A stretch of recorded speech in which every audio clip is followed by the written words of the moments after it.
Alright, here's a quick question for you. It's not going to be a lecture, I'm going to ask you some questions, you've got to answer me. So this is the first question.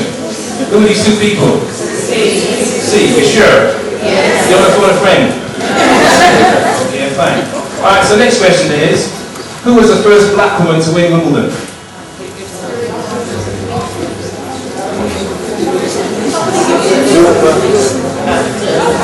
Oh, okay. Who says Venus? Who says Serena? Okay, good. I wasn't informed audience today because it wasn't none of them. This was the first black woman to win Wimbledon, and she won it all the way back in 1957. 1957. And she won it again in 1958. And she also won the French Open in 1956. But I can guarantee you go on Stratford Circus right now and just walk down the street and ask people, who's the first black woman to win Wimbledon? They'll tell you Venus and Serena. Because they've not been given the accurate, true information about their history or their past or what has been done by people who came before them. I can guarantee you Venus and Serena know who the first black woman was. And many other people know, but they kind of keep it a secret.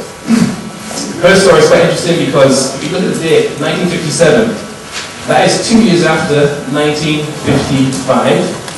And in 1955, a woman took a seat at the front of the bus and got kicked off. What was her name? Yeah, so now you can see the kind of background she came from. She came from a background of segregation and unfair treatment because of the color of her skin. Even though 1955 is 10 years after 1945, which of course was the end of the Second World War. So in World War II, the guys were fighting for freedom, democracy, justice, and when they got back home, they didn't get it. So let's see what else is going on. This is Princess Nur Inayat Khan. What is she famous for? A, B, or C? C. Confident? You know the deal or no deal? Alright, no deal, fine. Well, you're quite right, it's C, but the power of the stereotypes is, because there are often lots of stereotypes, lots of negative perceptions and images of black and Asian women. And the power of those negative images is so strong that when I go to schools and send me a presentation on black history, and I talk to young people and they know what I'm there for, they know from 100 black men, and I ask them this question, they tell me, A, she must be making curries. It's true. And that's what, when we talk about being brainwashed, that's the sort of thing we're referring to, that you don't have accurate information. This woman was a princess. She grew up in Paris. She spoke fluent French. She was forced out of France because of the German invasion. So she's a refugee. She got a job with the BBC. She actually had a job. She actually had her own radio show reading children's stories. So she used to write children's books. But that wasn't enough. She wanted to do something for her country. She wanted to do something for the king and the queen to sort of fight for Britain. So she volunteered to join the Royal Air Force. And then she volunteered to be trained as a spy. And then she volunteered to go and live in France, even though the Germans had invaded France. So she volunteered to be an undercover operative, a spy. And she spent time there sending information back on what the French were doing, what the Germans were doing, spying on them for the British. Somebody stitched her up and said, oh, that girl there, she's a spy. So the Gestapo came along and arrested her. And they put her, well, they arrested her, put her in prison. So she tried to escape the first time. And they said to her, if you escape again, we're going to beat you up. So what did she do?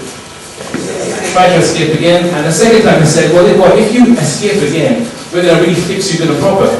So what do you think she did?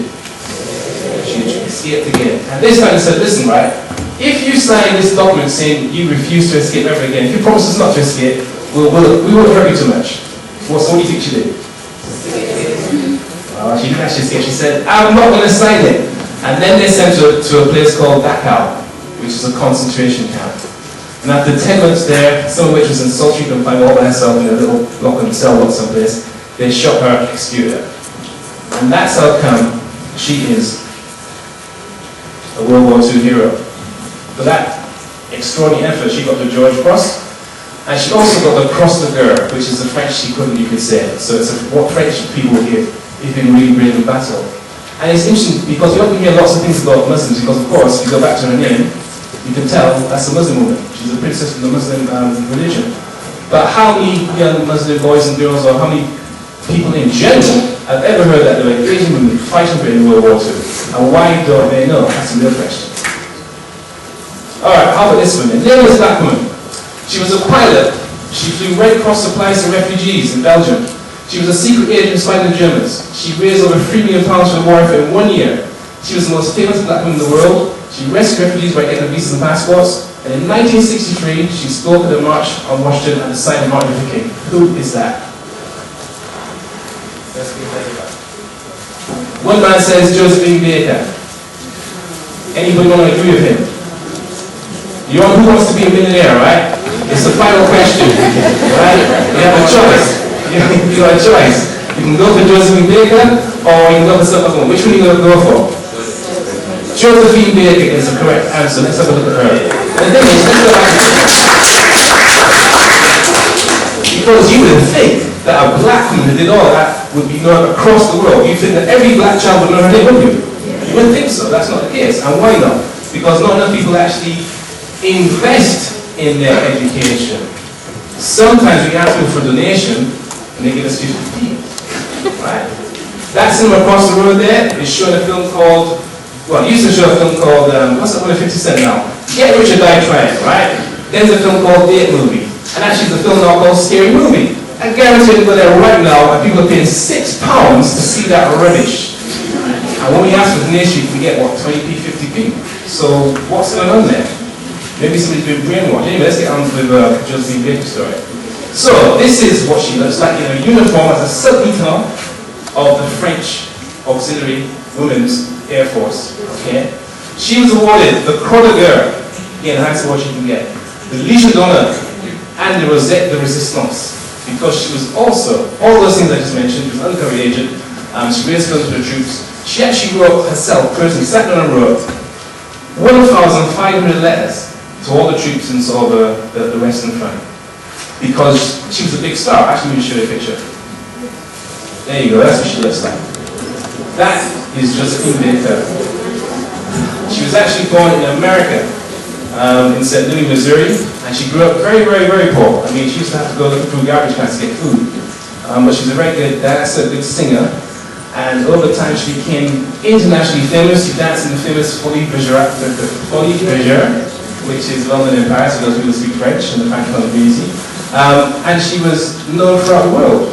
But she wasn't just like a big star, she was conscious.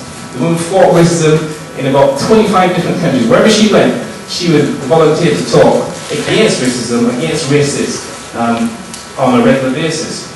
So she is quite a famous woman all around. She should be a famous woman. A lot more people should know about her.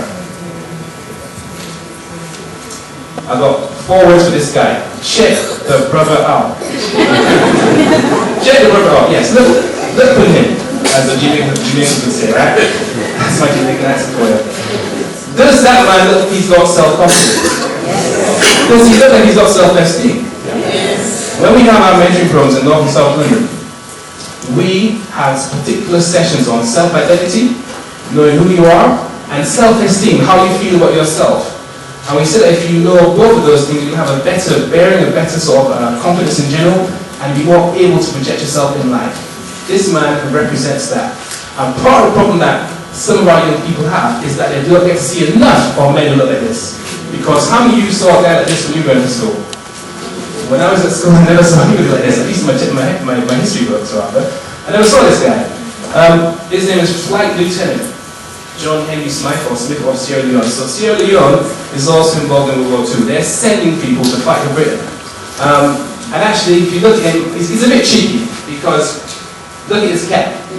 You're not really supposed to wear. In fact, there's 2 guys from the Army and the Air Force in the room now. So I wouldn't embarrass them, but they're both in the services. One did 3 years, one did about, I think, 10 years, but I wouldn't embarrass them.